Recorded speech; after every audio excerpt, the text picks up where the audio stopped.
Welcome, and we're going to say our bracha and then go right into screen sharing.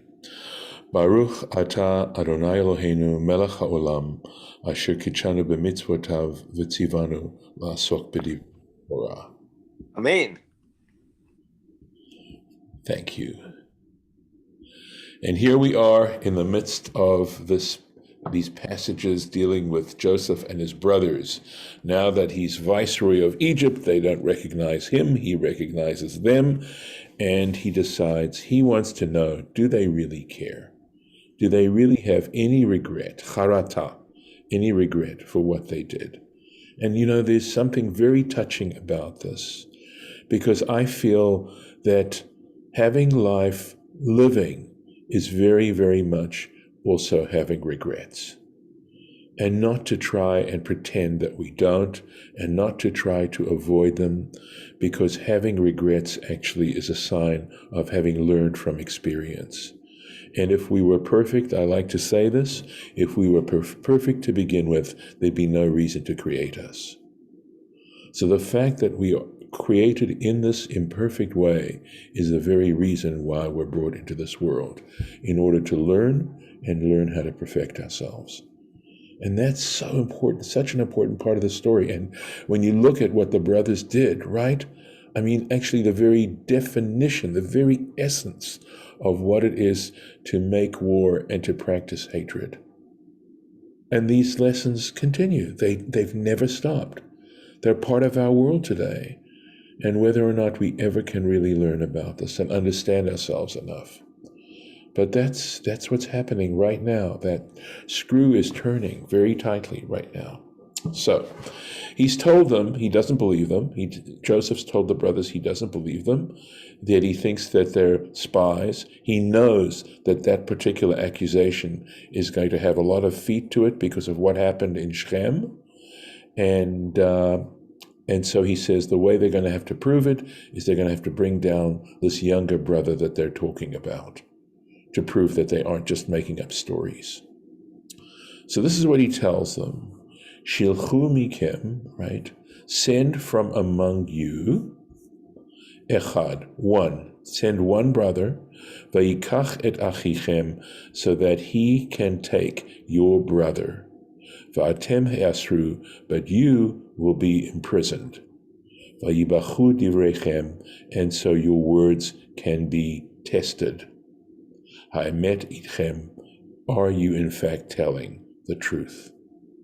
Ve'im lo, but if not, if you're not telling the truth, che paro, by the life of Pharaoh, so he's making an oath, he's swearing here, ki meraglimatim, that you are indeed spies. So that's the test he's giving them. Che paro, here it is, life of Pharaoh, im yechia Pharaoh, as Pharaoh lives, right? Im tetzu mizeh, make sure I have the right place, yes, right. If you go out from here, let me make sure that's, feel like I'm got the verse there. Yes, sorry, yes? He wanted to do all this to see his brother Benjamin. That's why he's doing all this. He wants to make sure that his brother Benjamin, he wants to see him again. I'm sure he does, but I actually think that he's doing it to test them. He really is. He wants to see if they have any regret for what they did. Have they learned? Have they changed? And that's a big thing, right? Are we capable of changing for the better?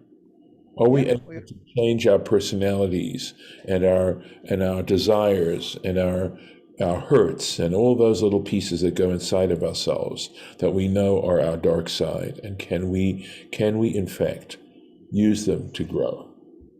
So here we are. Sorry, I don't know what I was doing there, because that's the previous verse. This is actually a previous verse. We're actually on Tet Zion, and here we are.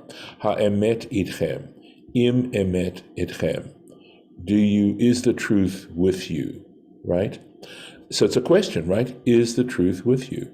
Lefichach hey nakud patach. And that's why this hey, I'll show it to you in a moment, right there. He says this hey that I'm pointing to is pointed with a patach. That's the name of this vowel. This vowel is called a patach. So, and that means it's not the regular hey. We know that a hey at the beginning of a word, one of the first things you learn about Hebrew is that the definite article in Hebrew is represented by the word hey, by the prefix hey, the truth. But normally, if a hey comes, this hey for the definite article precedes an aleph. An aleph is a guttural letter.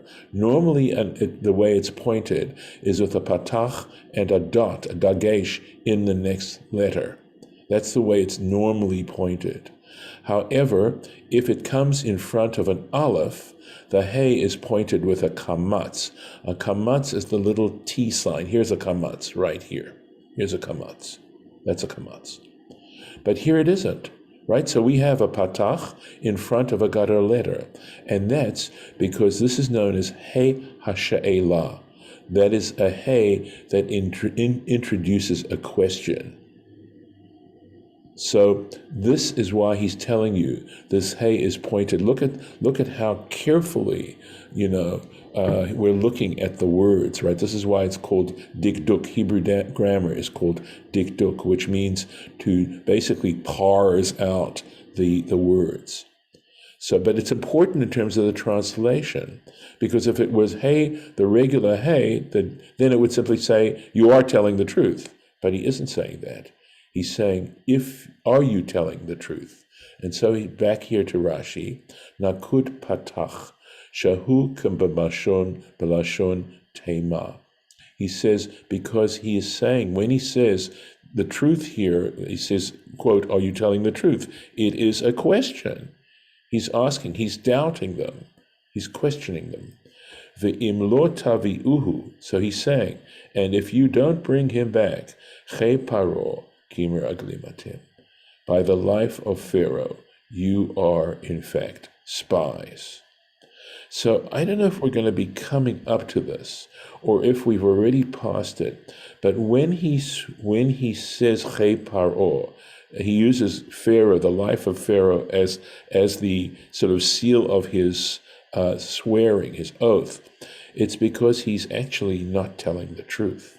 And that's why he doesn't use God's name, even though later on you're going to see he in fact does tell them he is God-fearing. Let's go on. Vaye'esof otam el mishmar shloshet yamim. And he gathered them into the prison, the guardhouse, right? Shomer, guardian, guard. Shloshet yamim, for 3 days. He put them in the guardhouse for 3 days. And he says, Mishmar, Rashi explains this word, Mishmar, Beit HaAsurim, which means prison. That's what it means. He put them in prison for 3 days. So does that mean that swearing an oath on a person, as opposed to God, is non-binding effectively? I mean, is that what that really says? Or it kind of says that. Yes, it does say that. And the truth is, there's a statement that when in the 10 Commandments it said, you shall not swear falsely by my name, some word to that effect, yes, that the whole world trembled at that moment. Because people do it. Yeah. People do swear falsely by God's name. And that is conceptually undermining the very foundation of the universe. We say the seal of God is the truth. And when you ask yourself how many times a day do we not always tell the truth? I mean, sometimes we had that example with Abraham and Sarah and the story where God visited, and there was an example where you are allowed to bend the truth to spare someone's feelings, because you have to ask us, circumstances alter cases. But by and large, if you're going to swear, you better tell the truth. And you realize justice depends on it. If people swear falsely, it's a terrible, terrible thing. But words come to us very easily generally, and we don't put much stock necessarily in what we say unless we've trained ourselves to do that, to be very careful about what comes out of our mouths. It is a gift. It is a gift when you think about it. Let's go on. Yeah, go ahead, David. No, I just said thank you. Oh, sure. No, I mean, you brought out a very important point. Onwards, verse 18. Vayomer alehem Yosef bayom hashlishi. Joseph said to them on the third day, Zot asu, do this, vichyu, and live. Et ha'Elohim ani yareh. There it is. I fear God. Let's take a look. Let's see if we've got no, there's nothing on that, just no Rashi on it. Im kenimatem, if in fact you are truthful, if you're telling the truth, achichem echad, one of your brothers, ye'aser, shall be imprisoned, will be imprisoned, beveit mishmarchem, in your prison house. Va'atem, and the rest of you, lechu haviu, go, and bring Sheva Ra'avon Batechem, the produce for the hunger of your houses. So you're going to go take food back. That's what you came for. I'm going to let you do that. And assumedly that is a God-fearing thing to do. Beit Mishmarchem. So it's strange, right? It says it's your prison house, right? And he says all that it means is Sha'atem asurim bo achshav. It's not that they own the prison house, right? It's just that they are imprisoned in it now. Va'atem lachu ve'viu el beit avichem, and you go bring. And he says, he's putting in an ellipsis here, right? He's putting in words that are missing, that are understood, to your father's house. Right, bring to your father's house. It's not in the text, but it's understood. Shever ra'avon batechem, ma shekanitem, that which you bought the ra'avon anshe batechem, to feed, understood, the hunger of the people in your homes. Ve'et achichim hakaton, and your youngest brother, Taviu Elai, you shall bring to me, Veye amnu divrechem, so that your words are verified, Velo tamutu, so that you don't die, Veye asu chen. And that's the way it should be done. Literally it means, and they did this. And I'm assuming when it says they did this, it explains how he takes one of the brothers, Shimon, he's going to tell you, and releases the other. In other words, they released them. So I think the they here refers to the people under Joseph's command. V'yeh amnu divrechem, right? And may your words be verified. Yit amtu, right? From the word emit. Vayit kaimu, and be established. And Rashi gives examples, Numbers chapter 5, Amen, Amen. This is where they take, I believe it's referring to the sota, the woman taken under suspicion of adultery, and they administer an oath, and I believe she has to say, Amen, Amen, I accept it. In other words, that is the truth, right? I accept this oath. This oath is valid. Uchamo, another example, and this would be Malachim Aleph, the first book of Kings, chapter 8, Ye amen na dvarecha, may your words be verified. I do not remember the context of that. But if it's Kings, it would be dealing with Solomon, I believe. So there we are. Let's go to the next verse. Vayomru ish elachav. This is a key verse here. And a man said to his brother, they said, each to the other, Aval Ashemim Anachnu. So normally the word aval means but Rashi's going to explain that here in this context it doesn't mean but, it means indeed, truthfully, indeed. Ashemim anachnu, we are guilty. Al achinu, regarding our brother. Asher ra'inu tzarat nafsho, in that we saw the affliction of his soul, behitchanano elenu, when he was pleading to us, v'lo shamanu, and we didn't listen. Al kain ba'a elenu, and for this reason, hatzara hazot, that's the subject, this trouble, this adversity is coming upon us. Wow. Wow. They've put it together. Right. And Joseph is so wise. And he knew if he did what he did, they would have to think about this. But they are putting they're putting 2 and 2 together, and they're making 4. They're saying it. They're realizing it. So, you think about the alternatives he had, right? He could have taken revenge. He could have identified himself and accused them directly. Getting a person to understand when they've done something wrong and getting them in a way which allows them enough dignity and enough consideration for them to figure it out is about the only way to do it. People don't like being confronted, and they push back.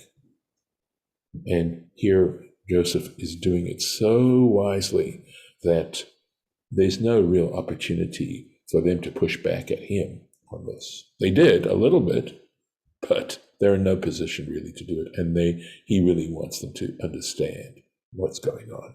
So here we go. Aval. Remember, normally the word aval means but he says ketargumo bekushta. So he says that Onkelos, as Onkelos translates it accurately, bekushta means, kushta is truth in Aramaic. So it means indeed, in truth. V'ra'iti b'Bereshit Rabbah. This is so sweet, right?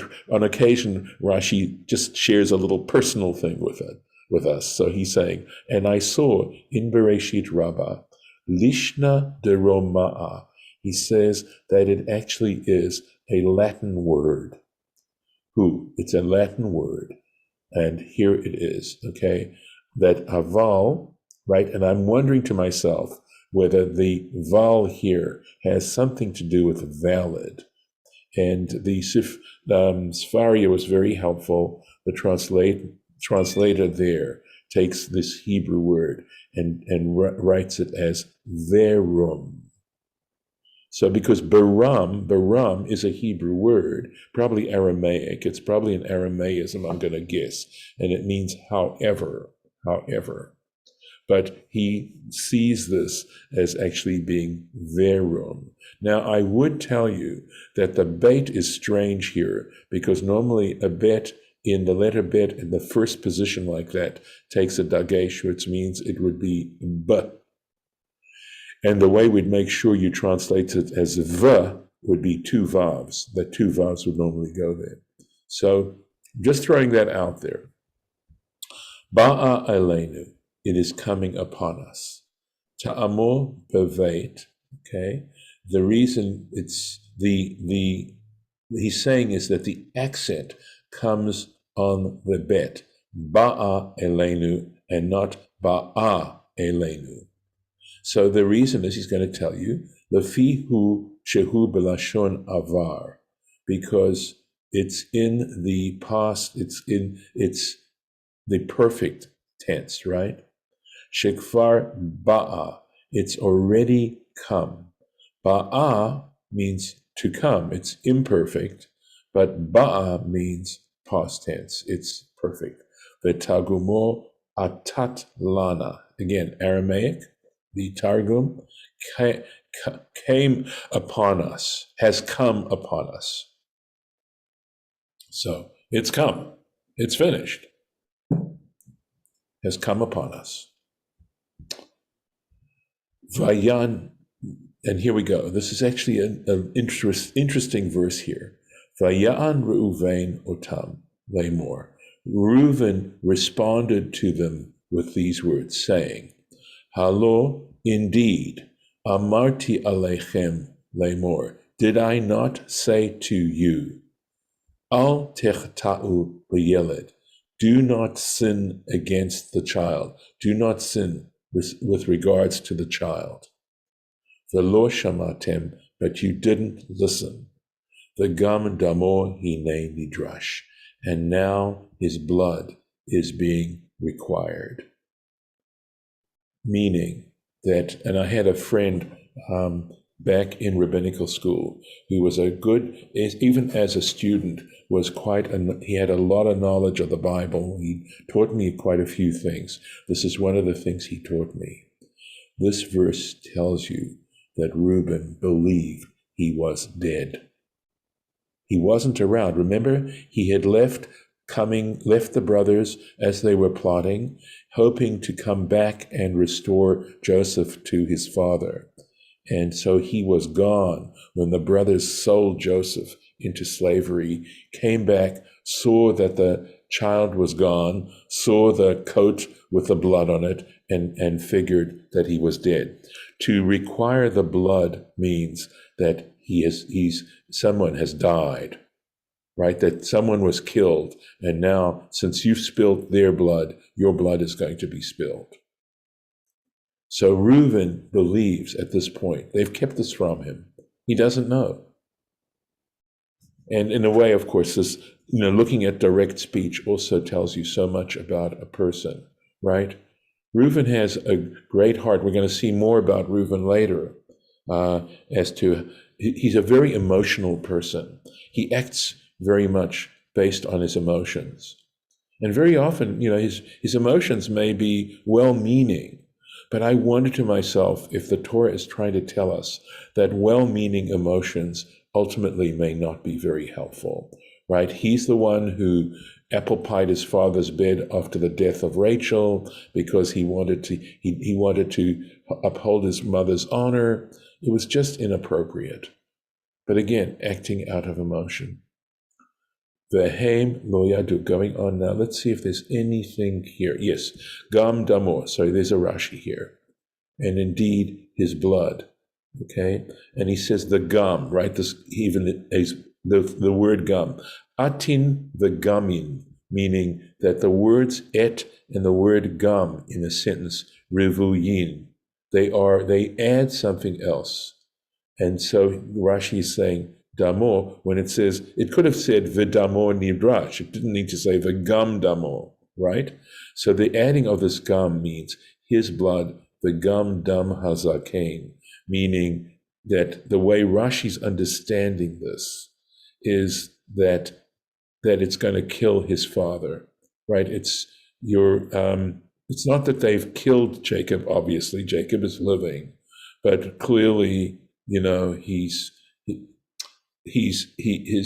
life is less than it was in the loss of Joseph, right? Remember, we had read that he never ever got over his grief. So it could be, actually, if we can go a little further on that Rashi does not understand it the way my friend Lawrence Silverman understood it, but simply that he's saying that it's responsibility. But I have to tell you, Lawrence was correct. Rabbi Silverman is a rabbi, and that generally speaking, when you're talking about blood, we're talking about life. So maybe it's saying that we will, right, be responsible for if that in the future Jacob is not going to make it if we lose Benjamin. Going on. This is so important, and I know it's 8:00, but I want to get this one verse in. Vehem lo yadu, and they didn't know, the brothers didn't know, ki shomea Yosef, that Joseph is listening, that Joseph is hearing. And we also know that the word Shema means to understand, that when you're listening with understanding, that Joseph understands. Ki hamelitz beinotam, for the interpreter was between them. They had no idea that Joseph understood their conversation. And I hate to stop here. I mean, we've got a Rashi, and I think I'm going to have to just mark this. This is, of course, the last day for this year to do this. So God willing, we'll do this next year and pick it up here. Joseph's reaction. So we'll go right here, and I'm going to put in the bookmark. And that is it for today. And I'm going to stop the share and stop the recording.